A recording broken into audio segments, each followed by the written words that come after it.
Good afternoon. Welcome to this composer talk hosted by Film Fest Gent.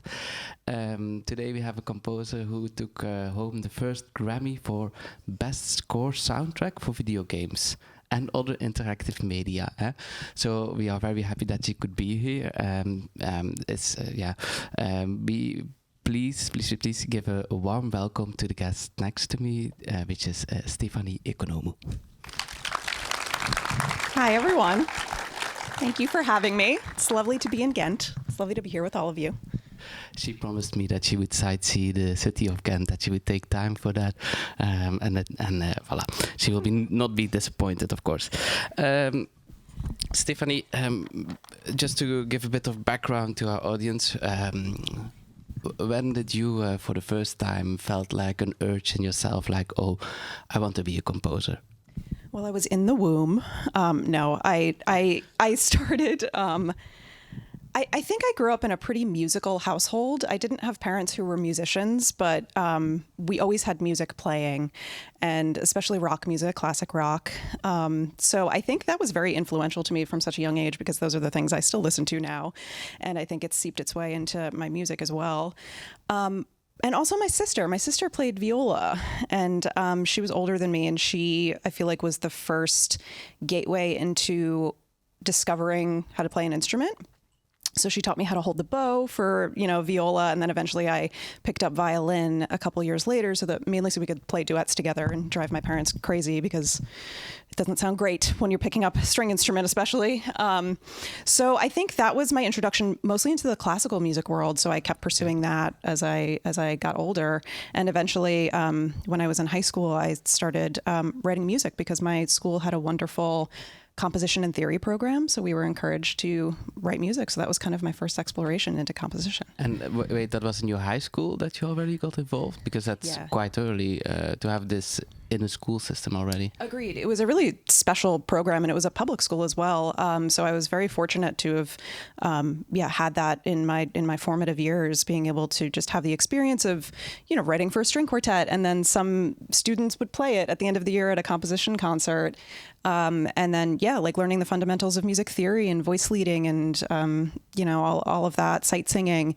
It was really crucial for me, because then when I decided to specialize in music and go to a music conservatory for university, I felt like I was already in, that world of the music I was writing was absolutely abysmal, but as a moody teenager, writing this very dark music, I guess that hasn't changed much, to be honest. But that I felt good, jumping and diving into the world of concert composition once I went to university. Okay. And do you sometimes still listen to the pieces that you composed back then, or I try not to? Oh, yeah, try not to. But they are there. It's like torture. Yeah, it's the internet. They are. It is. Nothing is gone anymore. No. Well, maybe you come just in the right time. Yes, exactly. Hopefully.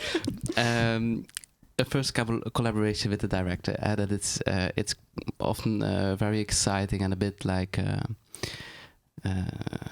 exciting moment for both parties, for you and the director, especially when it's a new collaboration for the first time. How do you make sure that everybody feels comfortable, that you feel comfortable and the director feels comfortable? Yeah, are there directors and filmmakers in the audience? I hope so. Are there any? Oh wait, just if you're a director or filmmaker, just lift your hand. No? Okay. Oh, okay. Okay. Composers? Well, we don't need to worry about that. Are they composers? Okay. Okay. Oh, lovely. Okay. Otherwise, next thing I would ask is a makeup artist. Who else we got? Yeah, so I'm happy. Yeah. Okay. So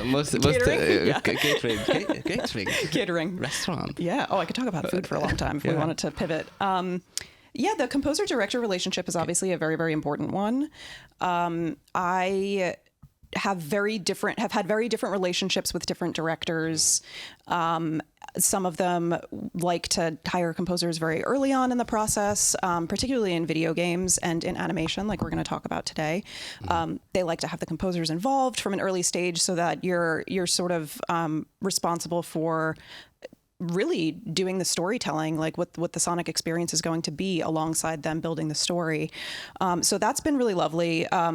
Making sure the director's comfortable. Yeah, I mean, for me as a composer, I really just want to try to find a mutual language I don't expect a director ever to know the musical vocabulary that we all know as composers and musicians. And, I do think it's important for composers to be somewhat well-versed in the vernacular and the process of filmmaking. However, it's nice when you can just hear a director talk about, like, this was the intent for the scene. This was the emotional, connection for the actors in the scene. This is the pace that's important for us to pick up because we didn't maybe capture it on screen. So we need the music to help with the pace. Talking about color and depth and all of that, I feel like is really important for me as a composer, because then I can interpret that into the music.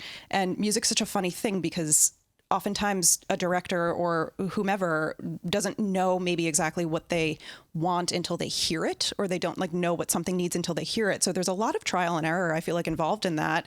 I've worked with directors where something to me inherently feels very dark, and to them it felt completely different.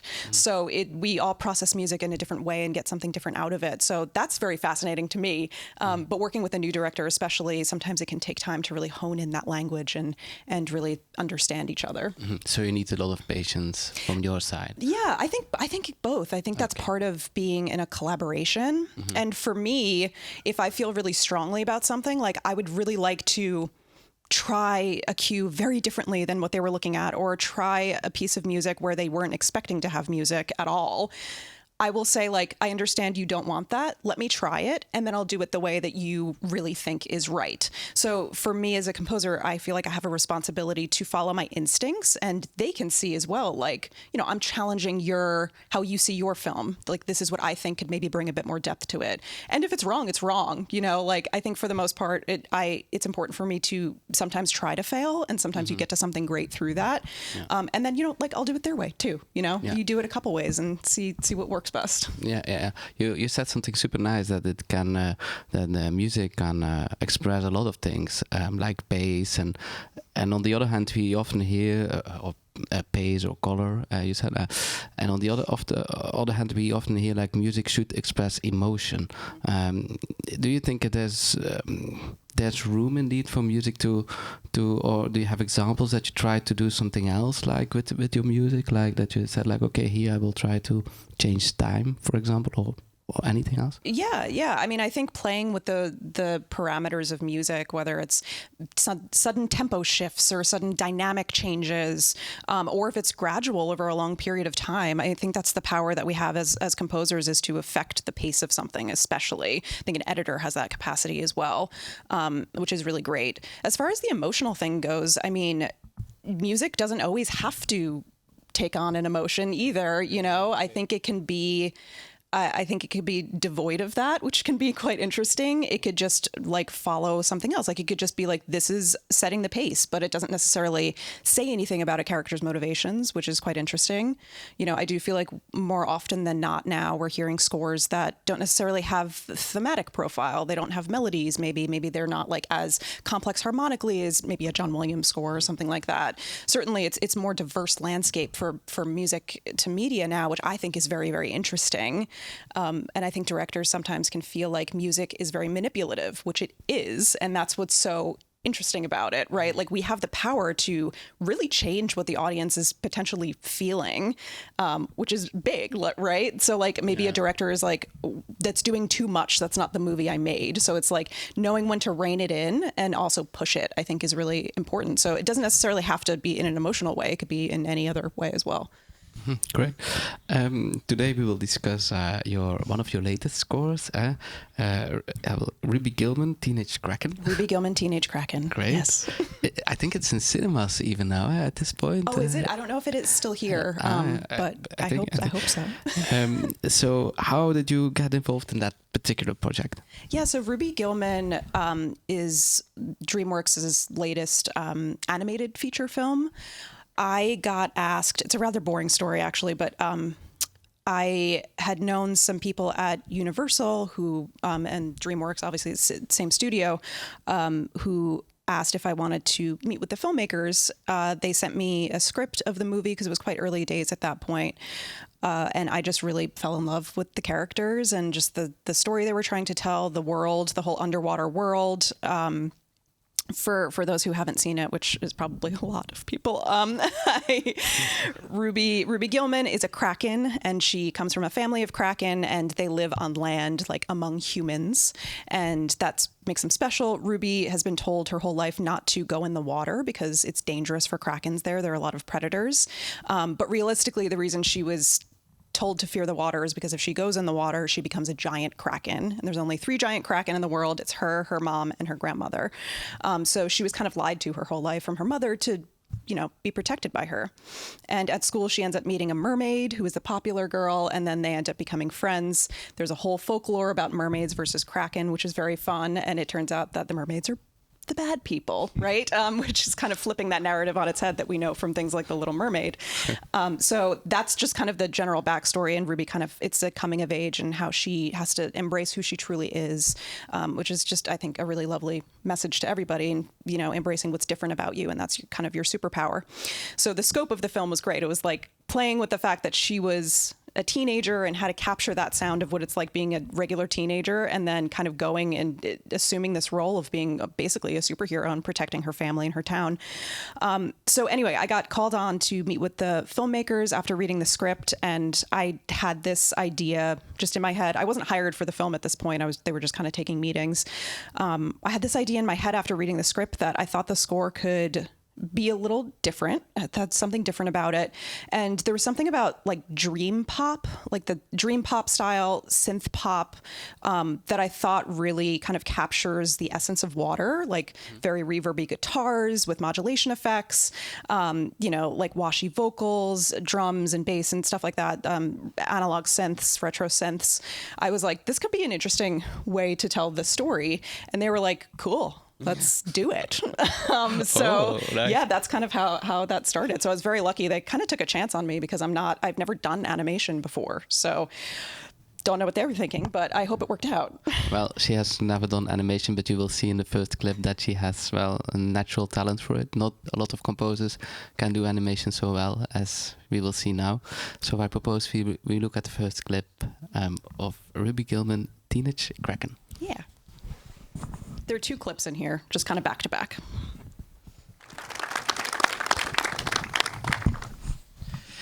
Yes, a very beautiful piece of music. Bravo. So what really stands out, I think, personally, is the many choices of instruments that you use in a very limited space of time. We have an orchestra, we have guitars, we have synths. We don't have voices yet, but why did you choose these instruments, and how do they relate for you to the narrative or something else? Yeah, so I really wanted the sound of Ruby's world as a teenager, being put in this crazy place in her life, to be very personal to her. So a lot of the time, things that follow her around are guitars, all of which were performed by my husband, who's sitting right there, John Monroe. There's lots of different guitar. Yes. There are so many different guitars. There's electric guitar. There's also something called a rubber bridge guitar that we made a lot of use of, which it's like this lovely muted, intimate sound. It almost sounds like a big ukulele. That follows Ruby around. There's a 12-string guitar, which is very added this great brightness to it. So along with that, some like really washy vocals, which weren't in this cue in particular, but that a lot of synths. And the orchestra as well. So orchestral music is a really big part of what I do, but I also feel like I'm lean towards being more hybrid. So synth programming and electronic music is a big part of, I think, my compositional voice. So I wanted that sound to feel for Ruby. So this moment where she dives underwater and she becomes a giant Kraken, that's the first time in the movie she does that of her own volition. So it's really her choice to embrace this thing about her that's different. The first time she goes in the water, it's almost like a horror movie for her because she doesn't know what's happening. But now that she can make sense of it, she's deciding to do it. And that run towards the end of the dock is big orchestrally. But then when we get underwater, it has this very effervescent sort of synth arp that's in there, and then like bigger pads and stuff. There actually is a vocal on Ruby's theme in there when she's like kind of twirling around along with guitars. So that's for Ruby. And then I wanted to show the scene after that, the subsequent scene, because I wanted the world of her grandmother, who is a queen, right? She's a royal, to feel very different. So the juxtaposition of like this kind of like powerful synth thing for Ruby with, like the big choir and the horns and like the rest of the brass and the big orchestra. I wanted that to feel overwhelming for her. Like she doesn't know her place there. And it's like all very shocking to her in a lot of ways, but it's still very colorful and lovely. So there's a lot of harps in there. I worked with an electroacoustic harp player. Her name is Emily Hopkins. And she was a big part of the sound of the score along with John, who did the guitars. So she runs her harps through a bunch of effects pedals.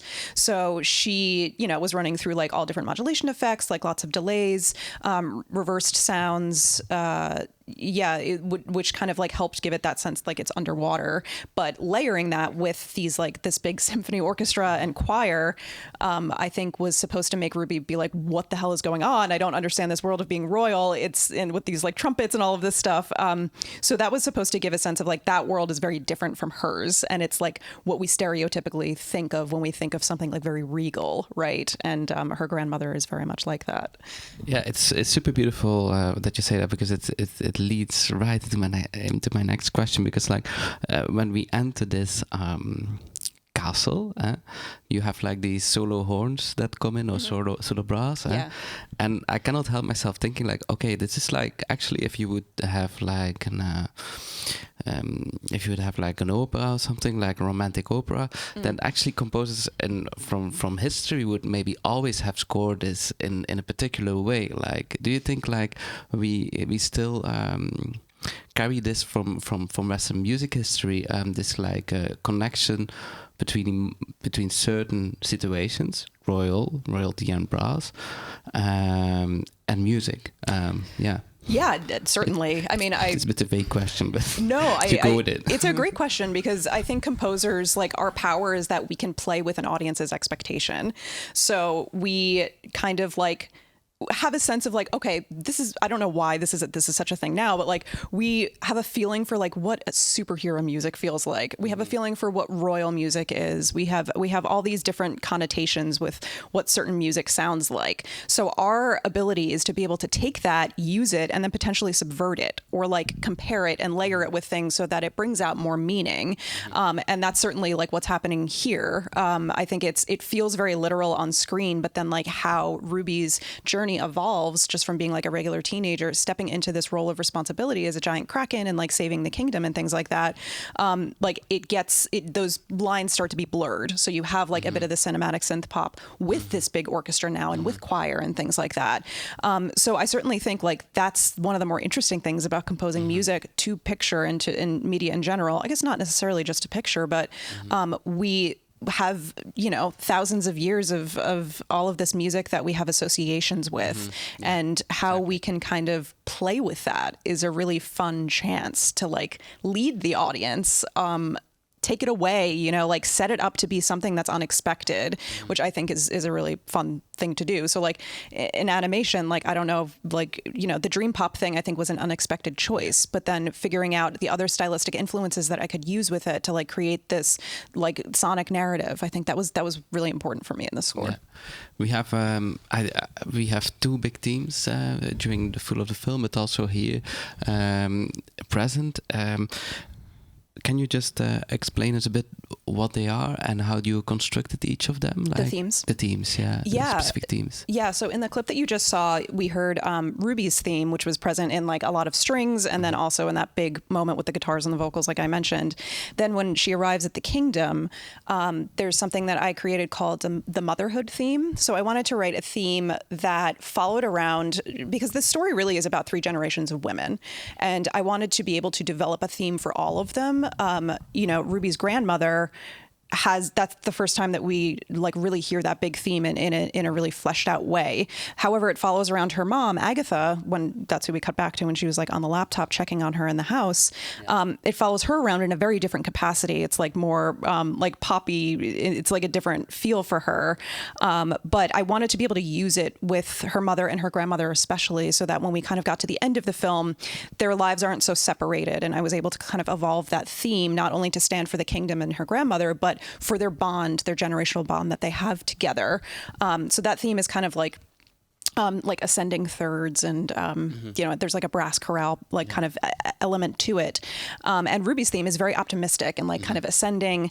Ruby's theme I wrote initially as like a theme suite that was exploring the dream pop kind of palette. And then knowing that I wanted to evolve that to a place where like it gets to be really big and orchestral, and we kind of recognize it as like, oh, that was just like this theme that was being used on a bunch of guitars and stuff, but now it's being used like on brass and violins and all these other things. So those are the two themes kind of at play. There were several other sub themes in this film, which I don't have clips of. There's the mermaid character has a really fun theme, which like for her popular, you know, kind of teenager school self, it's like conch shells and didgeridoo and like a Pharrell type production with it, like lots of percussion and stuff like that. And then the mermaids as like an idea, the story and the folklore is like very chromatic and sort of like sultry and kind of like sinister in a way. And that you'll see that in one of the last clips, which is the final kind of battle scene where I'm using all three of those themes kind of intertwining together. Whether it's like a counterpoint to the motherhood theme, that was just important for me for like one of the bigger climactic moments in the film to be able to flesh out those themes in a way where they're kind of interacting with one another. Mm-hmm. You said something very interesting. You said like, okay, I wrote the suite to see how the theme could go from one place to another place. Do you do that often? Like just condense it and try to evolve it like on that? Yeah. I do. I certainly have done that on the game scores that I have worked on. I think it's a really nice way to sort of just understand whether or not something can work. Like where can the theme go? Like through different lenses, through different styles, even if that's what the choice is creatively for the score. And I think it just gives like me license to explore something and be like, oh, well, that's not going to work that way. And like, you know, there's an element of failure to it, which I think is great. In games, certainly, like I have picked a theme and like written my early theme suite, and every single time I feel like, at least in the game world, I'm like, it gets tossed. And then that's like the stepping stone to the good thing, hopefully, that comes after that. But I always assume my first idea is going to be really not so great. And that's just part of the process, and I've accepted it. And it's like, well, let's just get on the other side of that. But it's important to have that first step of being like, okay, I can do better. Like I can get to the core of what this needs to be. So you also have those days that you're like, oh no. Like every single morning I wake up and I'm like, let's fail a little bit today. Yeah. Another coffee. Yeah, I understand. Yeah. Maybe a whiskey in there too. That'd be great. John, you look lucky man. Huh? We've had many whiskeys together complaining about the creative process and how just truly torturous it is. Why do we do this to ourselves? I don't. So for reference, her husband is also a composer, so it should be a nice household that they have there. Like there's a lot of screaming. Yeah. Not at each other, but just about work. Yeah, you mean directors, but okay. Yeah, could be that. Yeah. Yeah. Okay. So. Just to get back, okay. So when you write a theme, how do you start? We have like are you very traditional to say like that, and you go to the piano and you just try to improvise, or are you going to a DAW and you start from like an acoustic point of view? I'm not acoustic, like a sound point of view. How do you start on the theme? I guess for themes, I feel like every time I've sat down to write a theme, I do go to the piano. You know, I did start in the concert music world, so I'm very much like piano, you know, pen to paper kind of person for like very, very initial ideas.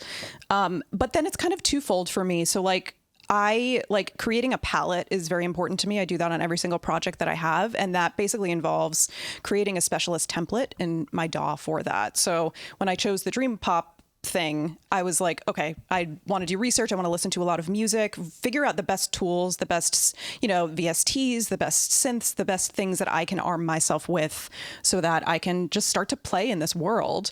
And then melodically, I do like to sit at the piano, see if I can come up with something. That ended up not working out so well for this film. I do find that like my studio is littered with a bunch of instruments, some of which I can play and some of which I absolutely cannot, but it's still like a great tool for me to just pick up an instrument, and I'll come up with or improvise a melody very differently on viola than I will on piano. I will sing a totally different, theme versus, trying to play something on guitar, which I can't play very well. So it's interesting to try that and just sort of challenge what it means to, because then I feel like if I sit down at the piano and try to write a theme every time, I tend to come up with similar themes. So pushing myself to do something that makes me slightly uncomfortable, or just like humming in the shower, singing in the shower, sorry, John, but I like, sometimes I'll come up with ideas, just like using my voice and stuff like that. So that's sort of how I go about that. Yeah, super interesting. Because also like we all use the same VSTs, and you say like if I use a piano, I come on a similar idea sometimes. Yeah, I can imagine if you use like a certain Spitfire library, that actually there is a way to use it, and everybody maybe have a similar approach to it. Yeah, exactly. I think it's important to challenge what our usual kind of go-to things are. I get very exhausted when I feel like I'm just writing the same thing over and over again, and then I get really down on myself, and then there's the self-hatred and all of that. That's a fun part of it. So yeah, I think in a way a lot of us having the same sounds is like it's influencing our choices in a lot of way. We have so many options available to us, like it's boundless in a lot of ways, but then at the same time it makes it feel limiting too. So for me, like getting new toys or new instruments, or like a new pedal or a new synth or something like that is just a license for me to kind of break out of the process that I'm used to. So you mentioned it. We are watching another clip of Ruby Gilman and Teenage Kraken, and this is more the clip where teams come together. So maybe pay attention to that. So the second clip.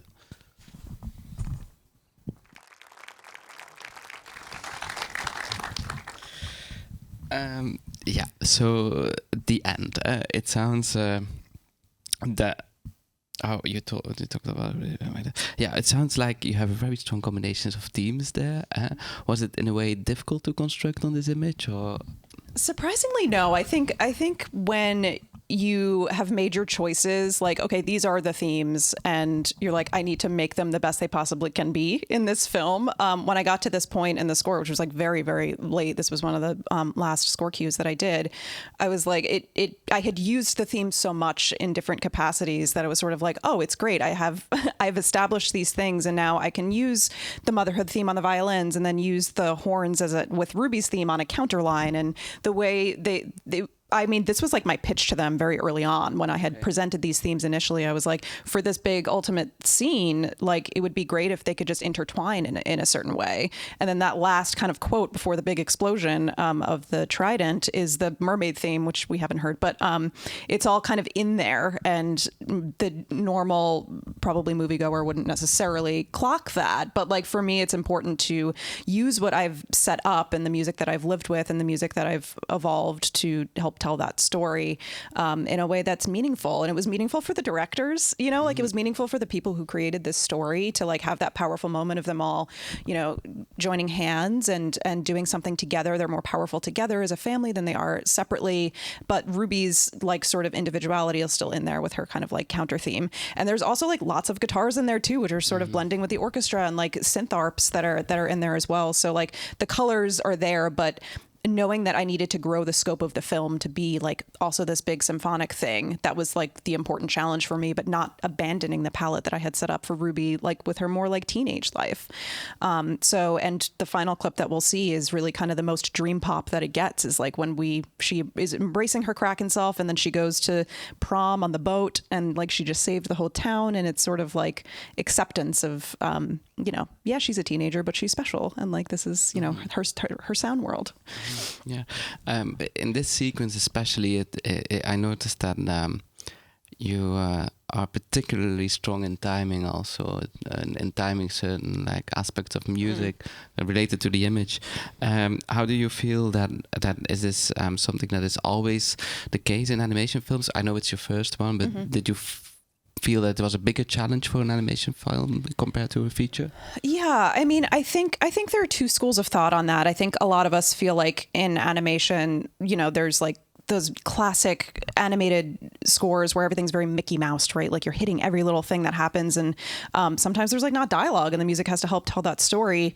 There's certainly moments in this score where I felt like, yeah, I'm clocking that. To me, I always want to. It doesn't really matter if it's animation or not. Like the art of scoring to picture itself is like is what I have focused a lot of my time and like my honing my craft on, is being able to read beats and like push the story along and shape scenes and like create this overarching narrative that makes sense. And part of that is like, yeah, capturing something in a small moment, whether it's a shift of like suddenly bringing in low end or like getting very intimate and minimal in a moment that just like draws the audience in. Like that's part of knowing when to kind of make those shifts. Now, the thing that will drive me insane endlessly is the fact that you can do that in a million different ways, right? You push something by a second or pull it back just a hair, and it like does affect how soon someone maybe feels something or that where that shift is. So that's something that I like to play around with a lot. And oftentimes a director will have ideas about that too. It's like, oh, what if we wait? What if we hold off on like going intimate and close until after that dialogue line or something like that? So certainly in animation, like I do think it's important to be able to clock those things very closely, especially if it's like fast paced and there's a lot of things happening. But I also really admire composers who are able to do that without making such drastic shifts. Mm-hmm. So like something that's like very nuanced piece of music that just like has these little small things that they're kind of dialing in and curating, where it doesn't have to be so literal, like let's hit that. Mm-hmm. So I think I really admire composers who are able to do that. But the being able to score those moments, I think, is really important because, I think it definitely affects how the audience perceives it. And for an animation film, you worked on an animatic, or was this already fully done? Some of it was. So like earlier, like the first reel, for example, was like pretty well fleshed out. And then the further we got along in the movie, there was a lot of storyboarding. So some stuff was written to like very rough looking picture, but like when it all filled in, I mean, all of the like actors' performances were in there, which was quite helpful. And then just being really communicative with the filmmakers about like, okay, what is the space going to look like? What do you have in mind for the sound too? Because obviously so much of this is underwater. So the sound design aspect of it was really important to like leave some space in the low end, knowing that like she's going to be swimming and all of this stuff. So it's not just like a cacophony, right? So the music has its place, the sound design has its place, and sometimes they're interacting. Sometimes it was like rougher than others to go off of. I do compare kind of animation, my experience at least, working in animation and working in video games, there was like a lot of crossover as far as that stuff goes. Like sometimes you're just going out on a limb and it sort of fills in a little bit later and then you can adjust. Oftentimes for me, if like it doesn't fit once things are done, I'll just rewrite it. Like I try not to be too precious about my music that way because things are evolving, right? So there certainly was that. Like I maybe wrote something early on and was like, I have a better idea now that like I've done other things, or like that the animation is more fleshed out. Mm-hmm. Yeah. We have a final clip on Ruby Teenage Kraken, sorry. And then we will go on to your gaming let's do it. Experience. Yeah. You go for it. Yeah, that was cool. Oh, that was the last kind of like score cue in the movie, and obviously a lot of John and great guitars on that. But that sound, as well as like more of an indie pop sound, really follows around Ruby, like with her life on land. And we realized, like, once I started writing that type of music and putting it up to the film, one of the directors said, "Oh, it feels like a John Hughes movie. Like it feels like it's reminiscent of the '80s, which like a lot of like dream pop sort of was coming into that sound world like in that time." So we found that like, oh wow, it really captures like this nostalgia for what those movies kind of were like. So it was like, it clicked early on when I started putting that type of stuff, like the indie pop and the dream pop stuff, up to Ruby. It was like, oh cool, it's doing something. I was like, great. I'm glad it wasn't a terrible idea. And it does feel a bit different when we are on land and when we are down in the water, right? Yeah. The idea for her being underwater, I was trying to create like a bit more ambience and like cinematic synth music for that, because it felt like that's the space I wanted that to occupy. Then like her life on land, even though this is like a very dreamy piece of music, it feels more like I don't know, like realistic to teenagehood, So that was fun to play with that. Yeah, it's super beautiful. There are a lot of young composers here. You are 33. I corrected, and you have already earned the Grammy, which is like quite a very big achievement. But our music industry, and especially film music industry, can be quite tough to break into. So, what kind of advice would you have for young composers? Our generation, actually. Yeah, I mean, things have already changed so much since I kind of started pursuing this career. Just, like in the past 10 years, it's pretty crazy. For me, my gateway into the industry was finding a mentor, finding a composer to work for as their assistant, which I was very lucky enough to have that, to get that sort of apprenticeship with a composer named Harry Gregson Williams, who did like Shrek and Narnia and a bunch of movies and TV shows and video games as well.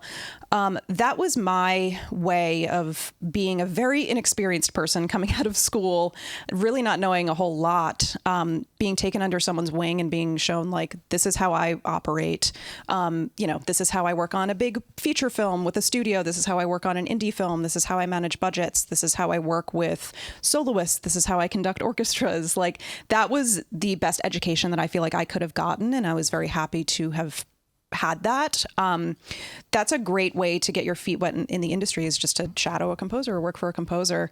And Harry afforded me a lot of opportunity with, just giving me visibility in front of the orchestra, like letting me conduct on his scores, writing additional music on his scores for years, and also just meeting industry people. So like having FaceTime with the director and him being like, this is Steph, she's my assistant, she's writing additional music on your movie. And certainly a lot of composers don't do that. So I was lucky to have been given that visibility from him. However, that's certainly not the only way to get anywhere in this industry. I mean, there's a million paths that you could take, and not one is right. And everybody's path unfolds at different paces too. My just general advice would be to learn as much as possible, and that involves like watching a lot of things. That involves playing video games. That knowing the industry, I think, is very important as far as like what's being created, where did this come from, what's the history of all of this, figuring out how to read picture. Like I said, like how to create these moments with your music. A very general thing, which is not probably particularly helpful, but to me, I feel like anybody can make music now with a laptop. And like, I think that there are so many different exciting things going on, artistically speaking. I think being genuine to yourself and writing music that feels real to you, that you connect with, is probably the best thing that you can do as an artist, instead of trying to make your career or your music look a certain way because, like, okay, John Williams has found incredible success. What if I like try to do that? Like, I want to write for a Star Wars film. I'll try to learn how to write those scores. It's like, sure, it's a great exercise in learning that. But at the same time, I feel like the scores that excite me most is when someone is like just themselves and creating music that feels really authentic to them. So that's like my advice for a younger generation where there's so much music being created. Like, make music with others, grow, discover what your voice is, which is going to change. And it's like, the unique voice thing is, I could talk about forever. But I think making music that feels genuine to you and not trying to do it a certain way because, like, oh, this is what film scoring sounds like. There's no such thing as film music in my mind. It's just music put up to a medium, and there's the craft there. But you can just write whatever you want, and that's where we get interesting things. That's where we get really non-traditional, and we really need diverse voices in this industry. So being real to who you are and letting that truth come out in your music, I think, is really important. Yeah. Yeah, I always think like, a lot of people say like in the style of John Williams, but John Williams didn't write in the style of anybody else. So, so that's a bit the sure. thing. So yeah. Yeah. Let's go to games. We have a clip of Assassin's Creed. It's a kind of mixed clip, or it's a bit. So the clip is from my score for Assassin's Creed Valhalla: Dawn of Ragnarok, and they put together this really lovely little music video when they premiered the theme online and like released it ahead of the game release. So it's got some visuals from the game, and then it has the main theme that I wrote. This score was took an interesting turn. It incorporated elements of Nordic folk music and black metal and neo folk music. So it was a very fun exploration. So yeah. Okay, let's go for it.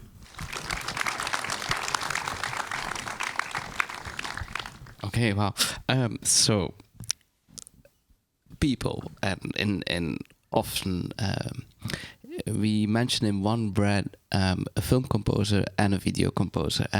But in your experience, is there a difference between being a film composer or a video game composer? And so, if yes, what? Certainly, the process of writing music for games is very different than writing music for film or television. Games are non-linear. They need to be loopable. Oftentimes they need to have multiple layers that could be triggered at any point, right? So video games, the player is controlling the narrative, which means they could just stay in one space for hours if they could sometimes move really quickly through things.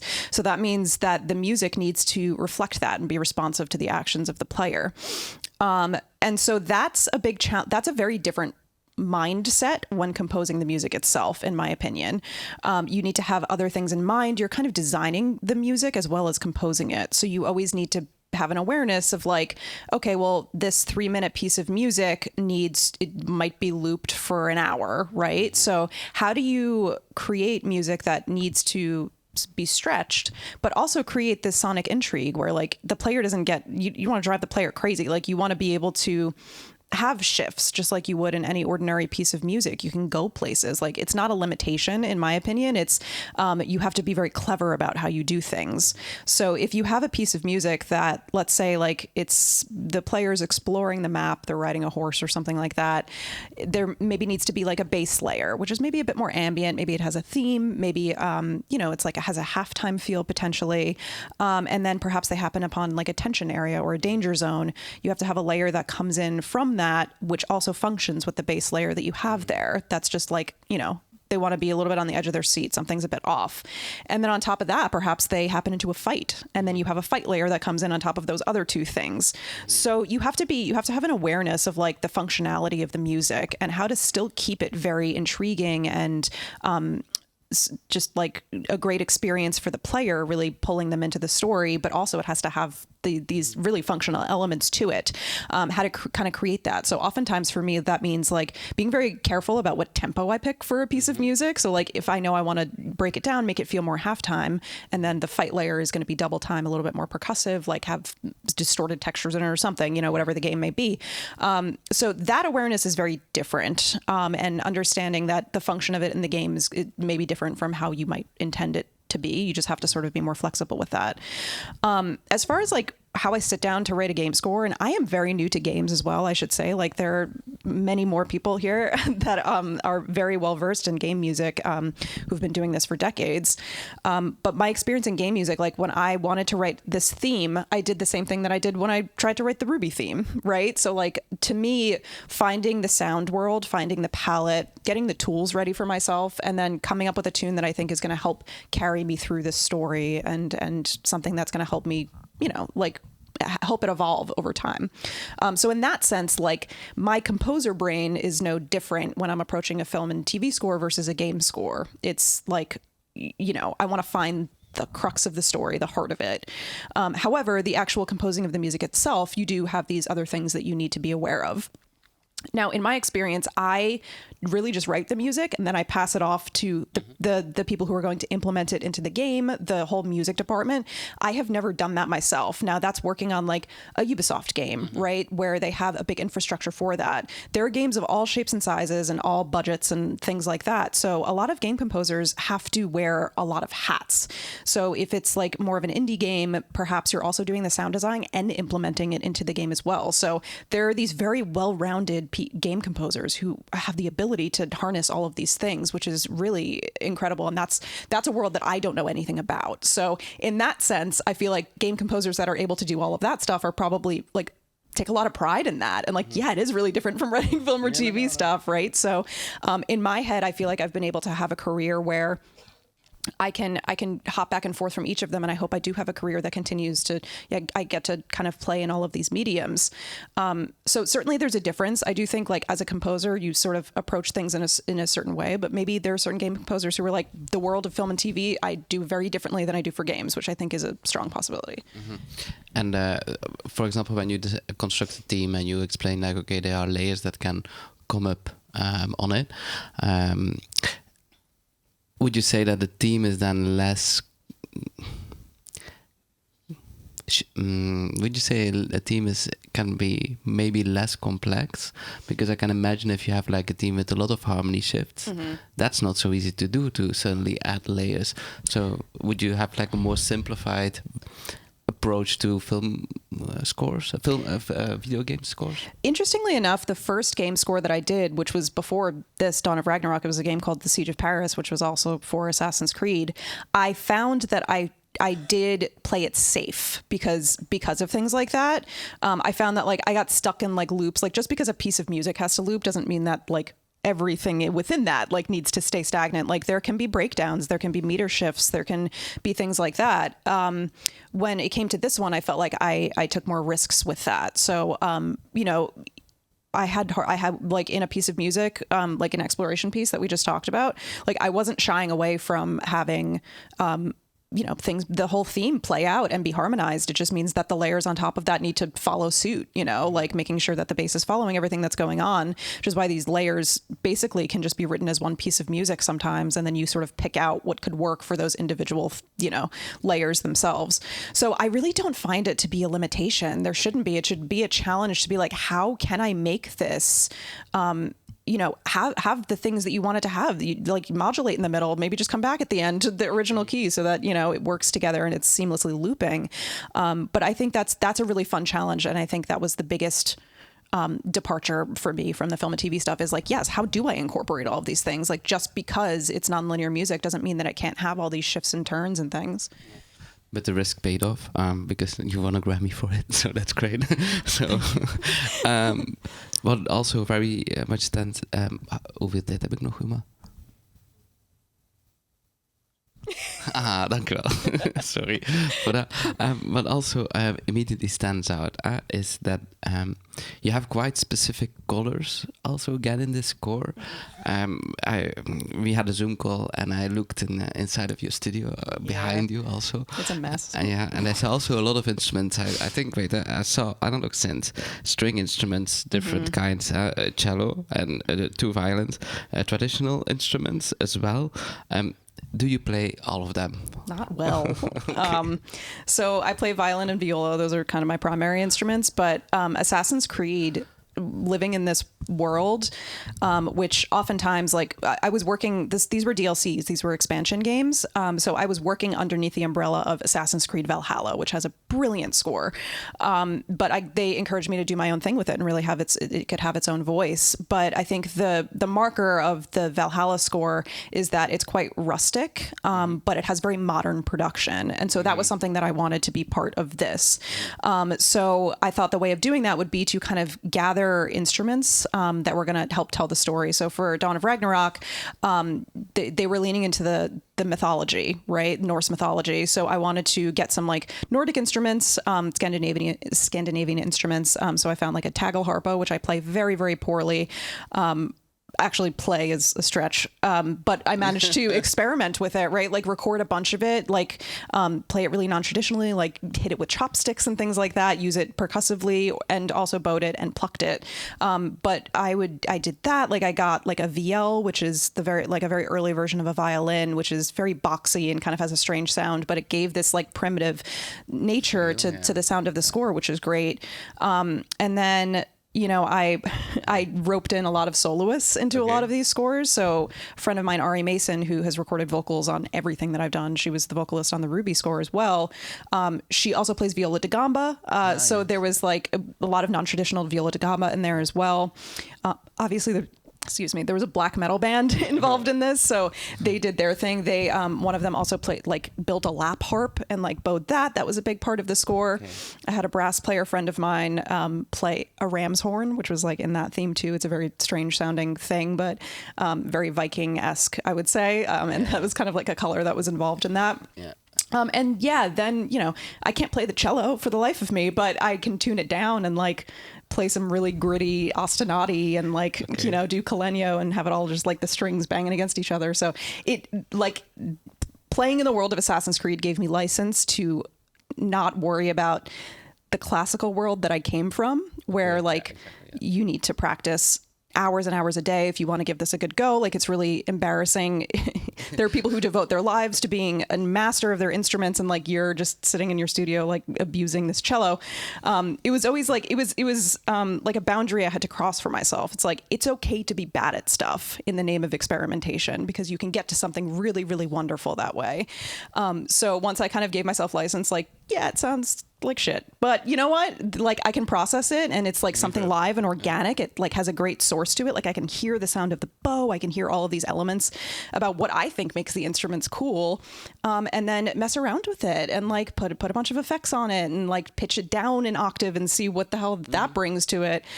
So it was a really big. I would say that has been the biggest step for me as a composer, like stepping into a world where I felt free to experiment on things that I was not good at, and sometimes you get somewhere great. Not all of it was great, but like sometimes you get to a place where it's like, okay.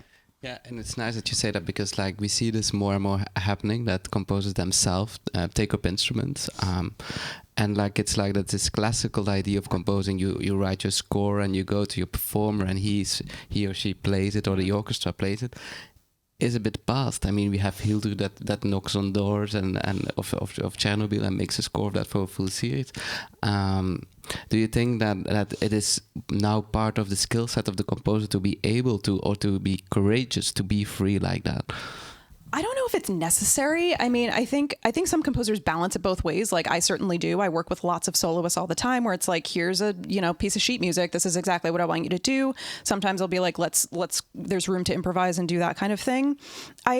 For me as a composer, allowing myself that liberty and freedom was very important to me. However, there's still so many composers where it's like the traditional way is great too. Like, it's just how you make music. I think everybody finds the thing that gives them that freedom, and it's not always the same type of thing. It's not necessarily harnessing an instrument or anything like that. It could be like brilliant orchestration. It could be really anything. So that was just my vessel through which to like get something very primitive sounding for Assassin's Creed, where like I was looking at all of the samples that I had in this like vast template, and I was like, this is not the sound that I want the score to have. So while there was a lot of synth programming, like that physicality of like picking up the instrument myself and seeing what I could create was my way of getting to that. And I think every composer has their own way of doing that depending on the project. Mm-hmm. Yeah. I propose that I open the floor for questions.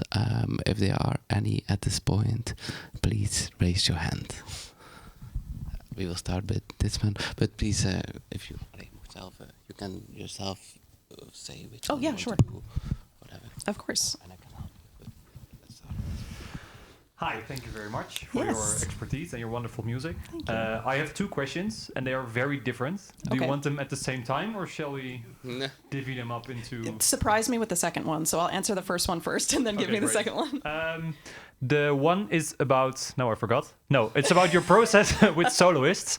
Like you mentioned briefly that sometimes you just give them something and, okay, let's improvise. Yeah. But I can imagine in a track like you showed us from Dawn of Ragnarök, it's the sound of the soloist really influences the production in the end. So how do you go about demoing instruments like that, and do you bring them in very early, or just curious about your process with them? Yeah, it's a great question. I work with soloists from the start usually, so I'll usually have time for myself to figure out exactly what I want, and then I'm a big like researcher. I listen to a lot of music, a lot of different styles of music. For this stuff, I did a lot of research just about like what kinds of instruments were happening in certain parts of the world at certain time periods. Siege of Paris certainly was, because that was based on an historical event. So for me, like finding the key players that I know are kind of multi-instrumentalists who I know that can kind of try different things out is really important, because that's part of the exploratory phase too. And then you sort of figure out, like, the idea firms up. It's like, oh, okay, that's the thing that's going to work. So like for this, in this track that you heard, nothing was improvised apart from... There were two small things that were improvised in the ram's horn, in like the more kind of ambient, relaxed section. That was all improvised. And my brass player who played these ram's horns kind of just made like a toolkit of like exploring different things. And then I would be like, okay, this sound might work for here, but let's like, can you bend a little bit further this way? And then we sort of honed in on it. But I always want to make sure that I respect the sounds of certain instruments and be like, what feels authentic to that instrument? I'm not going to like try and force a line on an instrument like a ram's horn, where it's like there's so many limitations key wise, like range wise, you know, like I want to make sure that you get the authenticity of the instrument itself. So that stuff was kind of improvised and then honed later. The nickel harpa player who is performing this evening a suite of this music, he played like the main theme, and then there was like one section where he improvised a little line, just like feeling the music. So there's like a balance of both. I think I love the idea of working with players who are bringing their own self to the music as well. So oftentimes, like I would say like 90% of the time I'm giving them something that's written down that's like very intentionally crafted for it. And then I say, okay, what if we try another layer that's like hocketed vocals or something like that to give it, or like breathy stuff or something that's like a weird growl that I can distort. And then we kind of go from there and see how far we can push things and discover together, you know. So working with soloists throughout the process is really important to me. And I also think as far as, you know, like Ruby with the dream pop thing, I'm not gonna be able to sell that idea to the directors, and unless I get John like to play guitar on stuff, or like get a vocalist, get a drum player, like, you know, I mean, I can mock up the drums and stuff, but it's very hard to mock up guitars, as we all know, and just like to get the element of that sound is in the processing of it and the modulation and all of that. So getting those nuances in before they even have a chance to hear it is part of my process, because I feel like I can tell you that it's going to be fine, but I'm not going to convince, if I'm not convincing myself that this is working, like it's not going to convince anybody else. So like getting those soloists in throughout the process is what I like to do. Okay. Thank you very much. Can I add Yes. my second to it? Okay. Yeah. What's your favorite color? No, that's the joke. You mentioned the process with Ubisoft, that they have like a huge music team with supervisors and designers and implementers and whatever. I was wondering how much guidance is there from them? Like, do they give very specific cues of not only, okay, we need, I don't know, an hour of exploration music, but also, oh, we're gonna need stingers and transitions, and can you make it like this? What's the process there like from a collaboration? Yeah, exactly what you said. So they basically kind of give me a cue sheet of like, these are the types of cues that we need. Like, here are the cutscenes that we need. Sometimes it pivots as the game sort of like firms up. They're like, oh, we thought we were going to need more exploration, or we thought we were going to need more boss fights, but actually we would rather put those minutes towards an exploration cue or something like that. Once they realize like, oh, it's more spacious and we need more music to function in this area or whatever. So yeah, they're very particular about that. And like I said, because they're implementing the music on their end, sometimes they would like get me captures of like, oh, this is how this piece is functioning in the game. And I would finally like get to see how it's working. And then I would be like, this is too fast. Like, you know, you realize it all kind of comes together in that moment. And so I would oftentimes be like, I'm just going to try something else. And they'd be like, no, it's fine. And they'd be like, no, just let me do it. Like, I think something else will work better for it. And then, yeah, from there, like, I don't see everything that they're doing. I know for other composers, they might be more involved in that process. But because of that, you know, I think they can come back to me and be like, oh, we can go bigger here, or we can take more time. It could be more ambient, more spacious in certain places. So because they're responsible for that, they're able to funnel that information back to me and be like, let's pivot a little bit on this piece. Thank you very much. Yeah. Okay. Another question, Mr.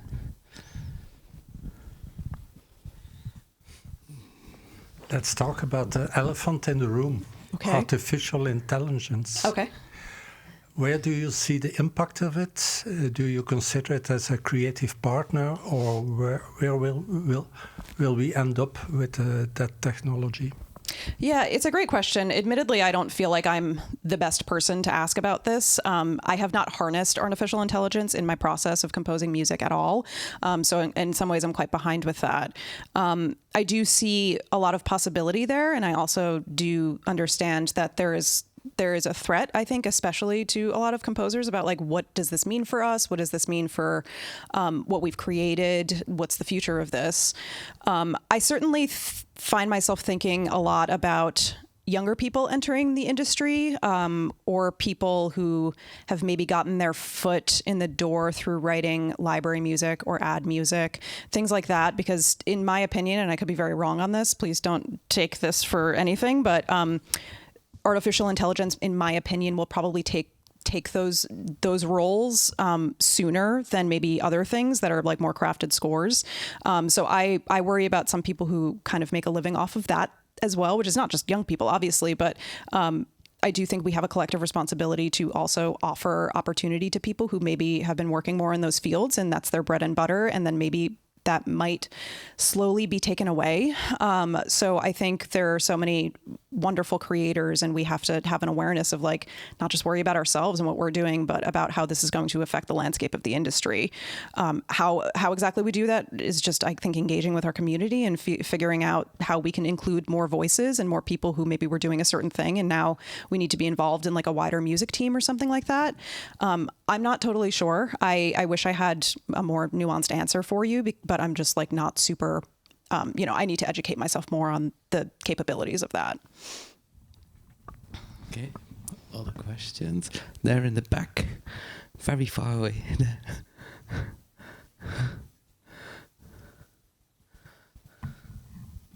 Come on down, come sit on the couch.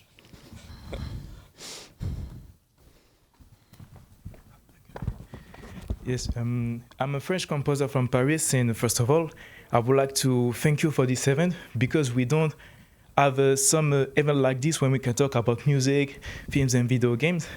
And I have the question about Assassin's Creed. Mm-hmm. I thought the voice and the singers was incredible, and I would like to know, how do you do to direct and to fit all the voices with your own compositions? Yeah, the vocals in the score were really important. The one that you heard here, yes. there were the voices from the black metal band that I worked with. Their name is Wilderun, and they were doing kind of the low growly sort of thing. And then the lead vocal part is this amazing vocalist named Einar Selvik, who wrote a lot of original songs for the Assassin's Creed franchise overall, and is just such a brilliant composer in his own right. How to make it all work together? I mean, I think I'm not really sure. I don't know. It's sort of like an instinctual thing, I think, at a certain point. A lot of my music tends to contain vocals. I think it's just one of the more fascinating instruments, like what the human body is able to create. And I love like pushing that and trying extended techniques with players and stuff. But certainly the vocal style here and like the language that Einar Selvik is speaking, he found like a beautiful poem in Old Norse, and those are the lyrics that he's singing. The part was all written out for him. So it was like these two kind of vocal lines harmonized together. So that was, and this was the only piece that he sang on as well, because I really wanted to make the main theme very special. But throughout the rest of the score, there's Ari Mason, who I mentioned, who did amazing vocals in the rest of it, also with Old Norse lyrics. Yeah, I love to just like find what's special about someone's voice and what they can bring to it, and just like explore that. That's really important to me.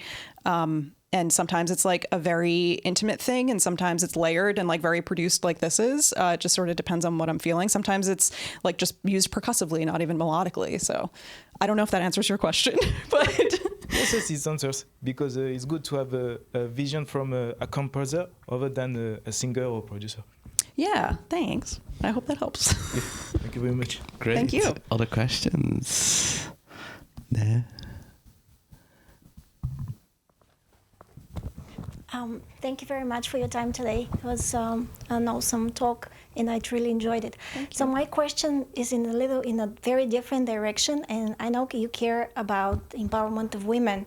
So my question would be, what does it take for a woman to succeed in the video game and film industry, and also be the first one to win a Grammy Award for her music, and how inclusive are actually those industries for female composers?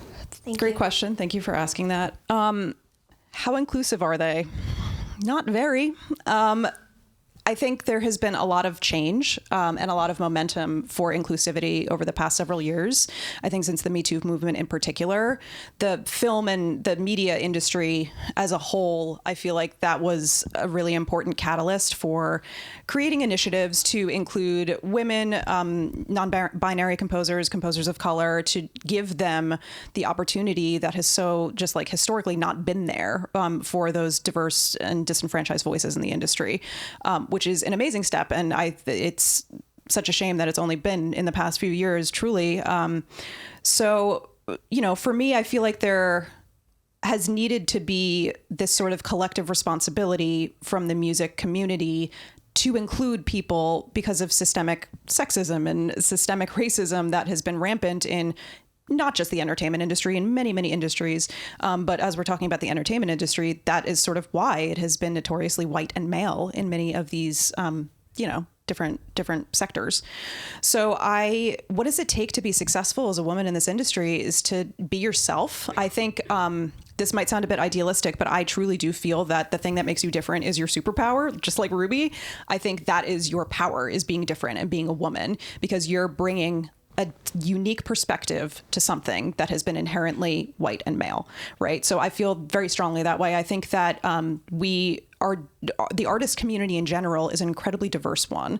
And the fact that like less than 4% of women composers are scoring the top blockbuster studio films of the year is criminal, right? It seems so insane. And it also seems like there's so much up against us. But at the same time, I have seen firsthand the momentum and the changes, and like how many women are scoring incredible TV shows, more artists coming into the film scoring space. It's really inspiring to see all of these voices come in, because I do think that just because of this opportunity that's been created and people focusing more on how to, create that inclusion, we have had really different scores. We do have people who are really pushing the boundaries of this. So I think just being who you are, trying to align yourself with communities that are specifically trying to build you up and celebrate your voice for what it is. I'm a board member of something called the Alliance for Women Film Composers, which is a global sort of initiative. And we involve composers, songwriters, orchestrators, arrangers from around the world. And it's just a really lovely community that focuses on outreach and education and just general camaraderie as well. And there's a wonderful website where we have like a directory of every single composer and creator, where directors and other collaborators can go and see, like, this is a physical representation of who we are. It's not that there aren't women composers, like, we're right here. You know what I mean? So I do understand and empathize. Like, it is hard for all of us. It sucks, but I would like to look at it in a more positive light, because I feel like I have seen great changes over the past several years. There are a lot of women directors hiring women composers, and like all of that excellent diversifying of voices is trickling down to music now. It's a shame that it feels like it's almost like the last one, but it is there. I would say just keep pushing forward and try to align yourself in communities which are actively fighting to make changes like that. So I was totally listening to you. Another question, maybe.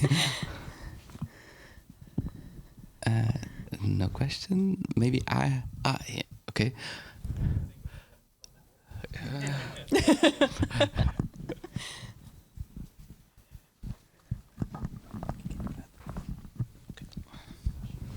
Hi, it's me again. Yes, it is. Hello. When you talked about... No, I have two more. Wait, sorry. When now you said you, with Ubisoft collaborating, you wrote the music and kind of you were thinking about the interactivity, but kind of threw it over the fence and let them handle the implementation and everything and the design of it. How do you feel going forward in the future? Is that something you would like to dive more into, or... Not necessarily. I mean, it's such an unknown thing for me. And I know so many other game composers are very well versed in that. I know at least some universities in America, they learn that in their composition programs now, like they're learning WISE, and they're figuring that out because being a more well-rounded creator is going to benefit them in the job market. For me, like, yeah, I would love to learn that. I mean, I can also just dive into it myself. But anytime that I can take away from staring at a screen, I love to do as well. But yeah, I am fascinated because I do think learning that tool is obviously going to affect how I write the music and craft it, right? So the more you know, I think the more of a careful creator you can be. And the interactivity, I'd never throw that out the window. That's always in the back of my head. It's sort of like, I know, I'm trying to focus on like how to create the music and be part of that world building. Like that's the most important thing to me, is figuring out like, how can I immerse this player in this story? I want that feeling to be like of playing the game and living in that experience of the game to be so tied to the music, like I want that for them. That's really important to me. So, and understanding like that people play at different rates and are going to have a different experience is kind of part of that. Like, you sort of let it go to a certain degree, and there's like, everyone's going to feel it differently, right? But I think the great thing about gamers too is that they love to listen to the music outside of the game because of that attachment to the experience and playing it potentially for months and weeks and months, right? So that's a really exciting thing, and that's there's so much like care that goes into that. As a composer, I was really terrified to step into games because it's a big responsibility. You know, it's really big. Not to say it's less so in film and TV, but gamers really listen and they're really experiencing it in a very different way. So that's equally exciting and terrifying, and that won't go away. But it's great. Yeah, it's like a sense of ownership. You spend so much time with this character, like becomes a part of you. Yeah, you get to define the sound of that experience for someone. It's incredible. Thank you. Okay, and then finally, and then I'll stop. You talked about building specific templates and looking for sounds and doing your research for each and every project, with deadlines often being famously cutthroat, if I can use that word. How much time do you allow yourself, or do you still give that makes it comfortable that you think, okay, I can still get this done, but I want to give this the care and consideration it deserves before I dive into writing themes? The template building in particular? Yeah, and the sound searching research. Yeah. So I try to give myself, depending on the timeline, a week to figure that stuff out. The research never stops. And honestly, the template building doesn't stop either. Notoriously, like I'll get halfway through a project and be like, okay, I'm tired of all this stuff, and then find something new to play with, to incorporate into it. So I'm still adding things along the way and trying to find something new to play with. But a week is very nice. Sometimes you get a lot less than that. So like I've set up a template in less than a day for like a TV show just to, I have a core template of things that I use all the time. But then like if I have a specific thing that I want to play with that score, then I'll, add it to that, like finding the new VSTs and stuff like that. So yeah, it really just depends on like how quickly do things need to get done, but it's still, I would never start a project without doing that. Sometimes I might be like, okay, I found enough to, I think, like spark the inspiration to get going and get writing, and then we'll continue to add throughout the writing process. Thank you. I'll give this away before I take all your time. I have there another question.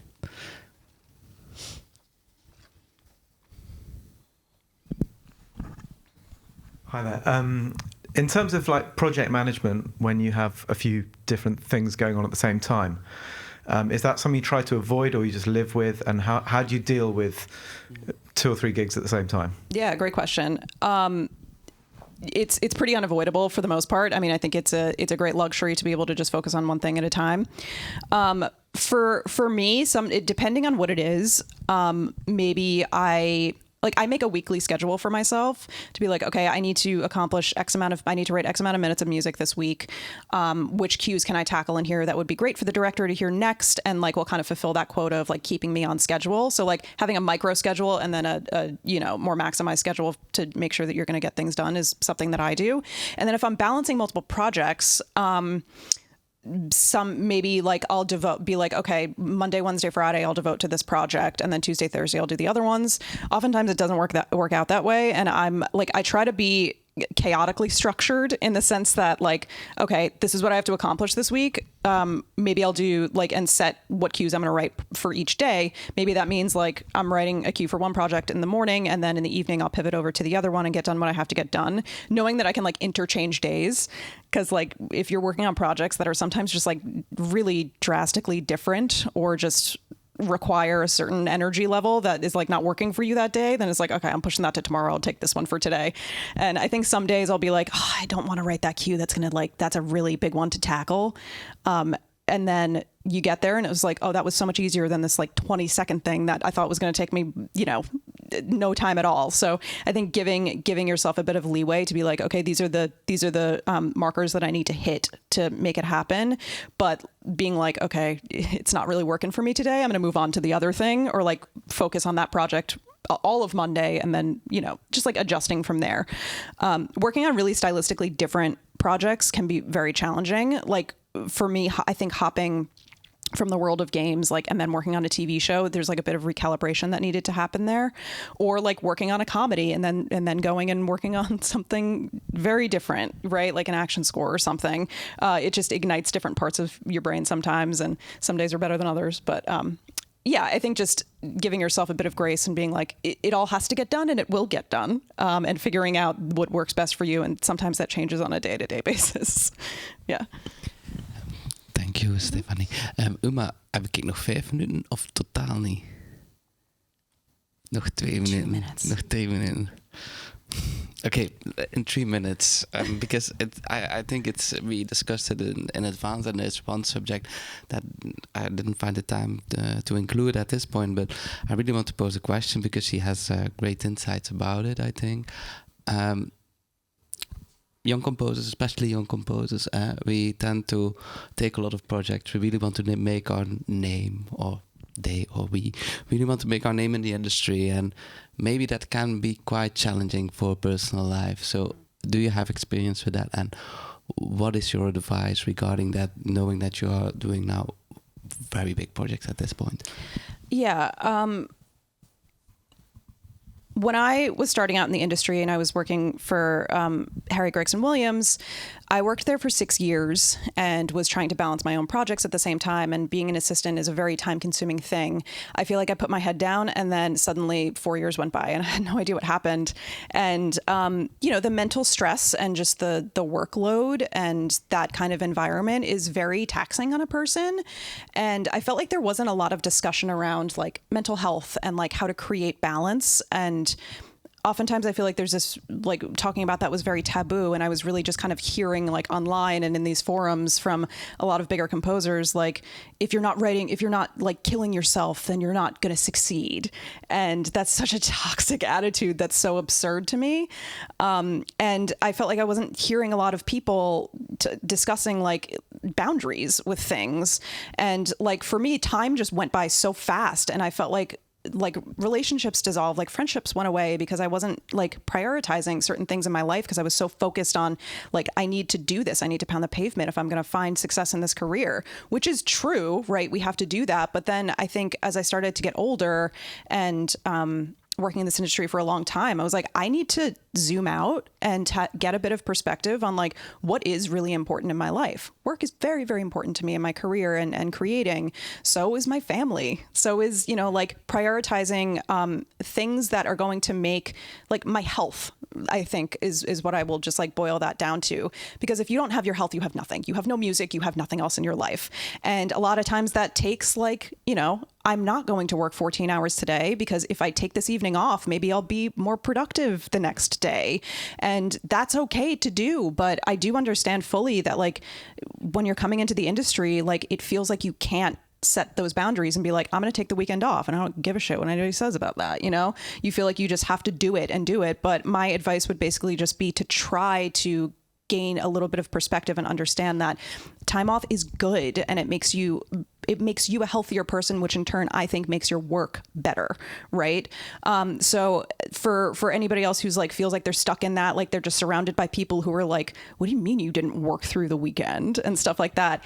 It's totally unhelpful. It's totally unhelpful. Like you need to figure out but by the same token, like if that works for you, great. If like working those late hours works for you, great. If you find like a lot of joy and passion in that, and you that's like a way for you to unwind and relax, that's great too. But I do find that like speaking about mental health and like work-life balance and setting boundaries for yourself and to the people that you work with, whether it's a director, just being like if you have kids, being like, I'm not working this weekend, it's my kid's birthday. Like I oftentimes find that like being transparent about that, people respect those boundaries more so than they don't. And if they're going to be terrible about it, then maybe you don't want to work with somebody like that, right? Like even if it is going to push ahead your career, maybe it's making space for something better too. So that's just my encouragement for everybody to like take days off and take care of yourself, because it's not worth running yourself into the ground, and then your health is the most important thing. That's all I'll say. Well, Stephanie Economou, thank you for this lovely talk. Thank you. And thank you for being here. Thank you, everyone. Thank you so much.